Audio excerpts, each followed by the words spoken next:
नमस्कार विद्यार्थियों। MA previous के पाश्चात्य राजनीतिक विचारकों का हम अध्ययन कर रहे थे। पाश्चात्य राजनीतिक विचारक के अंतर्गत जो मध्ययुगीन पाश्चात्य राजनीतिक चिंतन है, उनकी क्या विशेषताएं हैं, उसके बारे में आज हम अध्ययन करेंगे। मध्ययुगीन राजनीतिक चिंतन, पाश्चात्य राजनीतिक चिंतन की जो विचारधारा है, उसके अंतर्गत जैसे गेटल है, गेटल ये मानते हैं कि मध्ययुगीन जो राजनीतिक चिंतन है उसमें ऐतिहासिकता, आलोचनात्मक चिंतन, इनका तर्कपूर्ण चिंतन, इनका सर्वथा अभाव रहा है। और पाश्चात्य राजनीतिक चिंतन, मध्ययुगीन जो राजनीतिक चिंतन है वो अंधविश्वास, कल्पना, इसके ऊपर आधारित है। और अंधविश्वास, कल्पनाओं के आधार पर वो किसी सिद्धांत को मानकर चलते हैं और उसके संबंध में तर्क देकर अपने चिंतन को सिद्ध करने की कोशिश करते हैं। गेटल के अनुसार इन्हीं के इर्द गिर्द मध्ययुगीन चिंतन घूमता है। मध्ययुगीन चिंतन की कुछ विशेषताएं देखने से पहले मध्य युग क्या है, इसके बारे में विद्वान क्या कहते हैं। तो मध्य युग के बारे में एग्जैक्ट काल रेखा निर्धारित करना या समय रेखा निर्धारित करना पॉसिबल नहीं है, संभव नहीं है। कुछ विद्वान ये मानते हैं कि 6ठी शताब्दी से 15वीं शताब्दी तक का जो काल है वो मध्य युग कहलाता है। कुछ विद्वानों का ये मानना है कि ईसा मसीह से मैकियावली तक का जो काल है वो मध्य युग माना जाता है। इसी प्रकार जैसे थार्नडाइक है, वो ये कहते हैं कि प्राचीन काल और अर्वाचीन काल, थार्नडाइक कहते हैं प्राचीन काल और अर्वाचीन काल के मध्य 1000 वर्षों का जो काल है वो मध्य युग माना जाता है। और ये 1000 वर्षों का काल भी दो भागों में विभाजित किया जा सकता है, एक पूर्व मध्य काल और एक उत्तरार्ध मध्य काल। इन दो भागों में विभाजित किया जा सकता है। कुछ विद्वान जो 1500-1600 के वर्षों के करीब जो मध्यकाल मानते हैं, वो 5 भागों में मध्यकाल को विभाजित करते हैं कि 5 भागों में हम विभाजित कर सकते हैं। जैसे पहला प्रारंभिक मध्यकाल, फिर अंध युग, फिर सामंतवादी युग, फिर पोपशाही युग, फिर धर्म और सत्ता के बीच जो संघर्ष हुआ वो युग, पूर्व मध्य युग, अंध युग, पोपशाही, सामंतशाही युग, धर्म सत्ता, राजसत्ता के बीच संघर्ष वो युग। और उसके बाद मध्य युग का उत्तरार्ध युग, यानी कि जब मध्य युग में कुछ सुधार होने शुरू हो गए थे और मध्य युग आधुनिकता की ओर कदम बढ़ाने लगा था, वो युग। तो इन 5 भागों में विभाजित करते हैं। कहने का तात्पर्य ये है कि मध्य युग क्या है, इसकी निश्चित काल रेखा निर्धारित नहीं की जा सकती है और इसके अंतर्गत चिंतन किस प्रकार का रहा, इसके बारे में भी निश्चित रूप से हम विशेषताओं को निर्धारित नहीं कर सकते हैं कि इन्हीं विशेषताओं के इर्द गिर्द चिंतन रहा। लेकिन फिर भी मध्य युग के अंतर्गत कुछ विशेषताएं हमें देखने को मिलती है, जिसका आज हम अध्ययन करेंगे। तो पहली विशेषता इसके अंतर्गत चर्च की सर्वोच्चता। चर्च की सर्वोच्चता के अंतर्गत हम कह सकते हैं कि इसके अंतर्गत ये था कि मध्य युग के अंतर्गत ईसाई धर्म का प्रचार प्रसार करने के लिए अनेक जो संत थे, अनेक जो बिशप थे, पोप थे, पादरी थे, उन्होंने अपने जीवन का ये लक्ष्य बना लिया था कि ईसाई धर्म का हमें प्रचार प्रसार करना है। ईसाई धर्म का प्रचार प्रसार करने के लिए चर्च की सर्वोच्चता सिद्ध करनी आवश्यक थी। और चर्च की सर्वोच्चता सिद्ध करने के लिए उन्होंने 2 तरह के सिद्धांतों का प्रतिपादन महत्वपूर्ण रूप से किया। पहला 2 तलवारों का सिद्धांत। 2 तलवारों के सिद्धांत के अंतर्गत ये था कि ईसा मसीह के जो महत्वपूर्ण शिष्य थे संत पीटर, उनको 2 तलवारें सौंपी गई थी, एक धर्म सत्ता की, एक राज सत्ता की। धर्म सत्ता की तलवार उन्होंने अपने पास रखी, राज सत्ता की राजाओं को प्रदान की। तो जो प्रदान करने वाला है वो सर्वोच्च है। इस आधार पर उन्होंने चर्च की सर्वोच्चता सिद्ध की। दूसरा इनका ये था कि रोम का जो राजा था कॉन्स्टेंटाइन, उन्होंने अपनी राजधानी रोम को परिवर्तित करके कस्तूंतनिया कर ली थी और उस समय जो राज्य थे पश्चिम के, वो उन्होंने पोप को प्रदान कर दिए थे, चर्च को प्रदान कर दिए थे। तो इन आधारों पर भी चर्च ये कहते हैं कि जब कॉन्स्टेंटाइन ने उनको ये राज्य प्रदान ही कर दिए, तो धार्मिक सत्ता तो उनके पास थी, लेकिन राजनीतिक सत्ता भी अब उनके पास आ गई है। तो ये जो सिद्ध करने के प्रयास थे, चर्च की सर्वोच्चता सिद्ध करने के प्रयास थे, उसी के इर्द गिर्द कई साहित्य चिंतन रचे गए थे। इसके अलावा ये भी माना गया था कि लौकिक जीवन से आध्यात्मिक जीवन ज्यादा महत्वपूर्ण है। आध्यात्मिक जीवन का जो स्रोत है वो चर्च है, इसलिए चर्च सर्वोच्च है। तो इस सर्वोच्चता को सिद्ध करने से संबंधित मध्ययुगीन जो चिंतन है वो हमें देखने को मिलता है। दूसरा, इसके अंतर्गत चर्च और राज्य के बीच संघर्ष, ये मध्ययुग की विशेषता थी। कुछ जो चिंतक थे वो ये सिद्ध करते थे कि चर्च सर्वोच्च है। कुछ चिंतक थे उनके अंतर्गत ये था कि जो राज्य है वो सर्वोच्च है, और इसके आधार पर उन्होंने चर्च को सिद्ध करते थे। इसके संदर्भ में जैसे डनिंग ये कहते हैं कि अरस्तु से लेकर 11वीं शताब्दी तक जो साहित्य रचा गया है वो कुछ पृष्ठों में समाप्त हो जाता है, लेकिन चर्च और राज्य के बीच जो संघर्ष है उसके ऊपर अनेक ग्रंथों की रचना की गई थी मध्य युग के अंतर्गत। तो चर्च और राज्य के संबंध में ये ग्रंथ लिखे गए हैं। तीसरा, इसके अंतर्गत अपन विशेषता कह सकते हैं अराजनीतिक, अवैज्ञानिक और अतार्किक चिंतन। मध्य युग का जो चिंतन है वो धार्मिक विश्वास नहीं कहेंगे, धार्मिक अंधविश्वास, पाखंड, धार्मिक क्रियाकलाप, आडंबर, कर्मकांड, इनके ऊपर मध्य युग का चिंतन आधारित है। कोई तर्क नहीं है, इसके अंतर्गत कोई प्रयोग नहीं है, इसके अंतर्गत कोई वैज्ञानिकता हो ऐसा नहीं है, ऐतिहासिकता हो, तथ्यों के प्रमाण हो, इनके ऊपर चिंतन आधारित नहीं है। और इसी के कारण जो मध्य युग का जो चिंतन है उसे अराजनीतिक चिंतन की संज्ञा दी जाती है कि मध्ययुगीन जो चिंतन है वो अराजनीतिक चिंतन हम कह सकते हैं।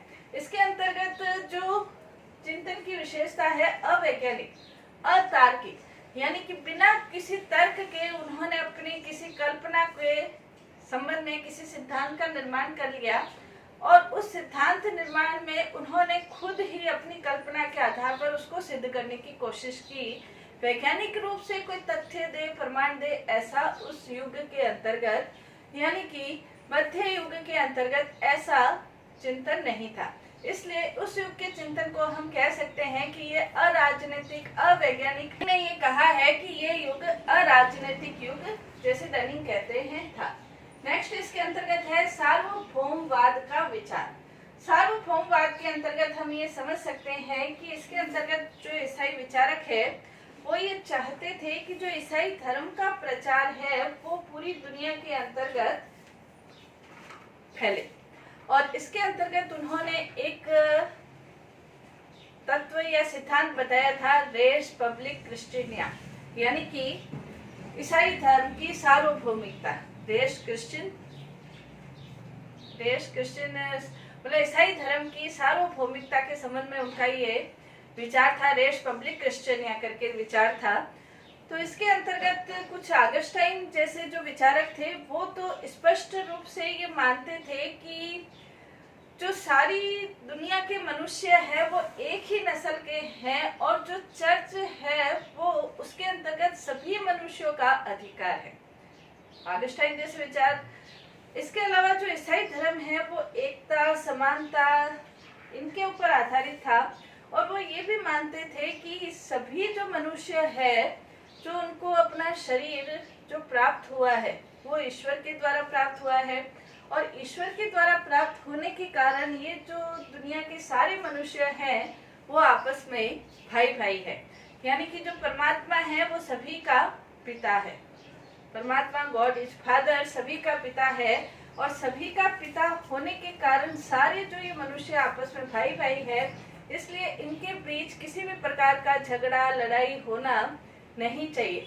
इस तरह के विचार अनेक ईसाई प्रचारकों ने, चिंतकों ने मध्य युगीन अपनी जो रचनाएं उन्होंने लिखित की है उसके अंतर्गत उन्होंने प्रकट किए हैं, और इसके अंतर्गत जैसे समानता है, एकता है, भाईचारा है, विश्ववाद है, इस तरह के विचारों का भी प्रतिपादन किया है।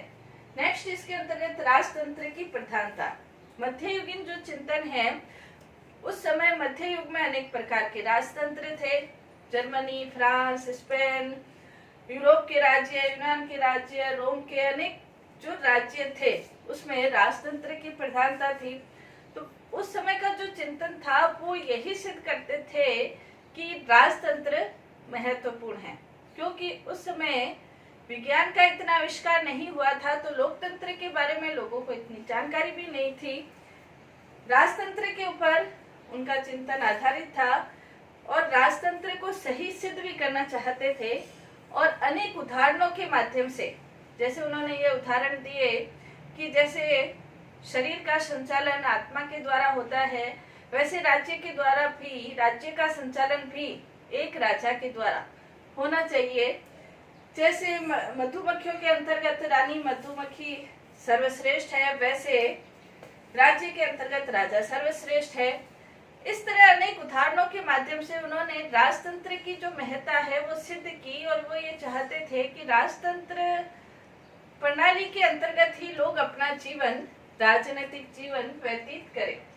नेक्स्ट इसके अंतर्गत सीमित राज सत्ता का सिद्धांत। राजतंत्र था, लेकिन राजतंत्र निरंकुश हो ऐसा नहीं है।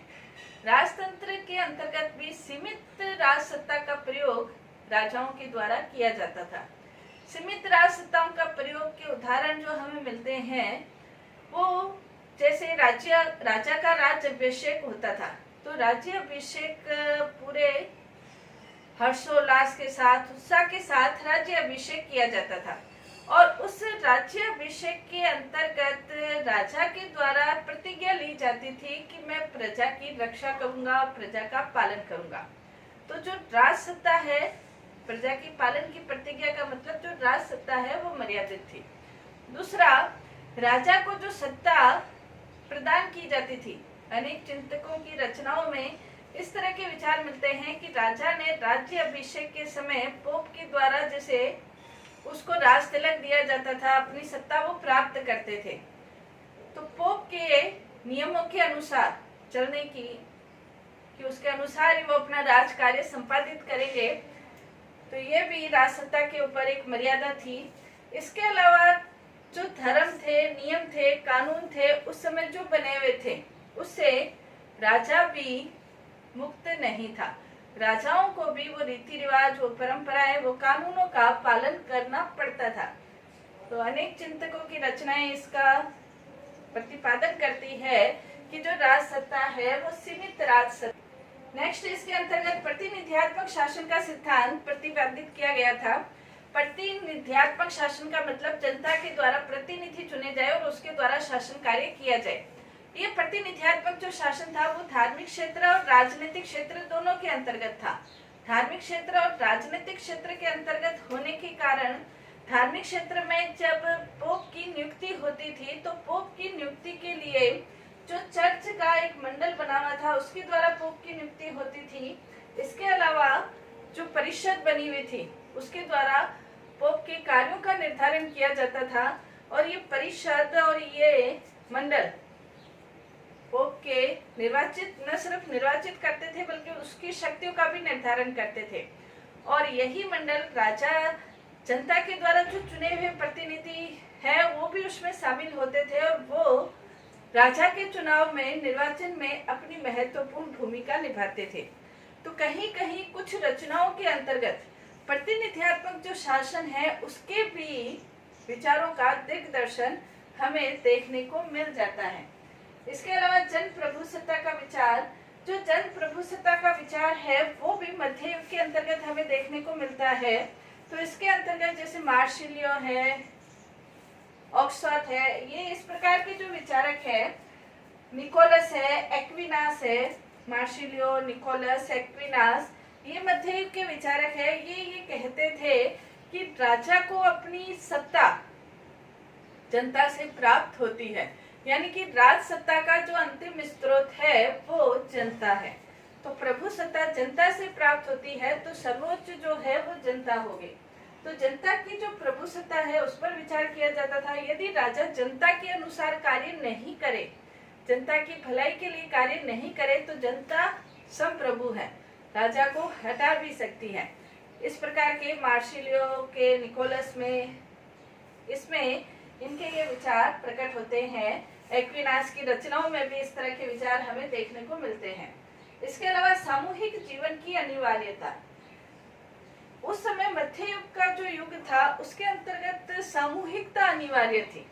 जो व्यक्ति है उसे किसी न किसी संस्था या संघ का सदस्य बनना होता था और उसके आधार पर ही उसका राजनीतिक जीवन संचालित होता था। जैसे ईसाई मठ है, परिवारजक मठ है, परिवारजक संघ है, या अपन कह सकते हैं कि जो श्रेणियां हैं, कम्यून है, ये कुछ ऐसे संघ बने हुए थे और व्यक्ति कहीं न कहीं किसी न किसी संघ का सदस्य होता था और वो संघ के सदस्य के रूप में ही अपना जीवन व्यतीत करता था सामूहिक रूप में। यानी कि मध्य युग के अंतर्गत व्यक्ति का व्यक्तिगत जीवन और व्यक्तिगत उसके जो अधिकार है उसका कोई भी उपयोगिता नहीं थी। सामूहिकता के आधार पर ही व्यक्ति अपना जीवन व्यतीत करता था। नेक्स्ट है निगम विषयक विचार। निगम विषय विचार के अंतर्गत अनेक प्रकार के निगम बने हुए थे। जैसे ईसाई संघ के निगम बन गए, परिषद जैसे ईसाइयों की परिषद जैसे बन गई। परिषद आंदोलन एक मध्य युग में बहुत समय तक चला था। तो ये जो निगम थे, इन निगमों को शक्तियां प्रदान की गई थी। कौन सी शक्तियां प्रदान की गई थी कि ये जो निगम है या परिषद है ये इतनी शक्तिशाली हो कि ये लौकिक के अंतर्गत और धार्मिक के अंतर्गत लोगों को अपना जीवन व्यतीत करने के संबंध में न सिर्फ निर्देश दे सके बल्कि बाध्य भी कर सके। और उसी के अंतर्गत जो राजाओं के ऊपर नियंत्रण है वो भी इनके माध्यम से चलाए जाते थे। तो ये जो निगम है, अलग अलग निगमों को कुछ जो विशेष अधिकार या कह सकते हैं निरंकुश अधिकार भी मध्य युग के अंतर्गत प्रदान किए गए थे और इनके माध्यम से ये राजाओं के ऊपर भी नियंत्रण, न सिर्फ जनता के ऊपर बल्कि राजाओं के ऊपर नियंत्रण का कार्य भी करते थे।